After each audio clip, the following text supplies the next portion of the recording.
रात के 3:30 बज रहे हैं, सुबह ऑफिस जाना है। मैच देखते देखते न्यूबॉर्न बेबी को सुलाया है। बट क्या देखा मैच में? चेल्सी को हकते हुए छिछोरे मूवी का वो डायलॉग याद आता है कि भाई तू इतना मैदान में क्यों हक रहा था, घर से हक के जाता ना। चेल्सी लिटरली आज के मैच में हकते हुए ही दिखी है और बहुत ही शर्मनाक की परफॉर्मेंस चेल्सी का आज रहा है। यार मानता हूं कि खराब टाइम सबका आता है, बट अगर सार, फोफाना, हाटो, कोलविल डिफेंडर्स हैं तो फिर मैं यूट्यूब का बेस्ट कंटेंट क्रिएटर हूं और जानता हूं कि गुजर गया जो दौर वो वापस लौट कर नहीं आएगा। बट एक जमाना था जब टेरी, कार्वालियो, कोल, फरेरा, एलेक्स, बेलेटी जैसे प्लेयर्स थे। उसके बाद इवानोविच, लुइस, केहिल आए, फिर सिल्वा, रुडिगर और क्रिश्चियनसन। हमारा we always had world class players at the back. But आज के प्लेयर्स एकदम मिकी माउस प्लेयर्स टाइप लगते हैं। भाई इनको कोई पोजिशनल सेंस ही नहीं है and teams are splitting us right through the middle.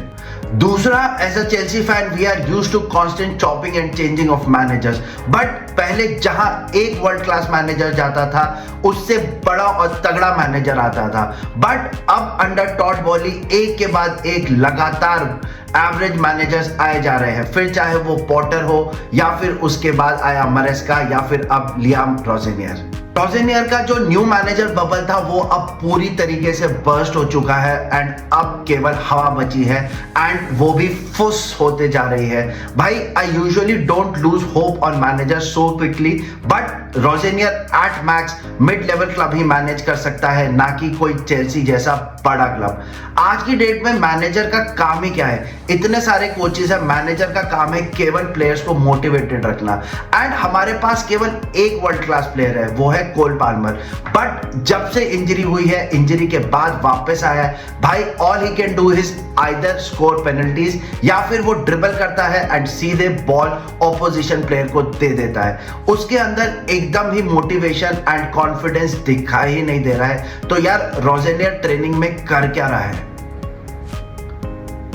इतनी मीडियोक्रिटी है टीम में और डगआउट में कि समझ ही नहीं आता कि किसको हटाए और किसको लाए। भाई पिछले 2-3 साल में 2 बिलियन से ज्यादा हम पैसा खर्च कर चुके हैं, बट ये स्क्वाड कहीं से भी दिखाई नहीं देती किसी बड़ी ट्रॉफी या लीग जीतने के लायक। तो फिर क्या फायदा ऐसा पैसा खर्च करने का? मेरे हिसाब से तो भाई बाकी कुछ चेंज करो ना करो, सबसे पहले ये ओनरशिप चेंज करो, क्योंकि इसने हमारे क्लब को एकदम ही बर्बाद कर दिया है, एकदम ही मीडियोकर बना के छोड़ दिया है। Thank you.